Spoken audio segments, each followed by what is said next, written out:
കറുപ്പ് എന്ന നമ്മുടെ സൂര്യന്റെ സിനിമയിൽ അധികം സാലറി വാങ്ങിയ ഒരു 7 ആക്ടേഴ്സിനെ കുറിച്ച് ഈ വീഡിയോയിൽ നോക്കാം. മൂവി അപ്ഡേറ്റിന് സബ്സ്ക്രൈബ് ചെയ്യാൻ മറക്കരുത്. ഫസ്റ്റ് ആയി നമ്മുടെ ഇന്ദ്രൻ വാങ്ങിയ സാലറി പറഞ്ഞാൽ 80 ലാക്സിന്റെ അടുത്ത് സാലറി വാങ്ങിയിട്ടുണ്ട്. രണ്ടാമത്തതാണ് ആക്ടർ നട്ടി, സാലറി ആയിട്ട് 1.5 കോടി വാങ്ങിയിട്ടുണ്ട്. മൂന്നാമത്തതാണ് ആക്ടർ യോഗി ബാബു. യോഗി ബാബുവിന്റെ സാലറി പറഞ്ഞാൽ 2 crores. നാലാമത്തെയാണ് സിനിമയുടെ മ്യൂസിക് ആയിട്ട് പാടിയിട്ടുള്ള സായ അഭ്യങ്കർ. 1 തൊട്ട് 2 കോടി റേഞ്ചിൽ ഈ സിനിമയ്ക്ക് വേണ്ടി സാലറി വാങ്ങിയിട്ടുണ്ട്.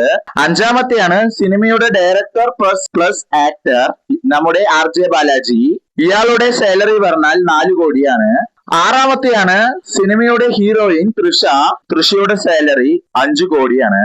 ഏഴാമത്തെയാണ് സിനിമയുടെ ഹീറോ സൂര്യ.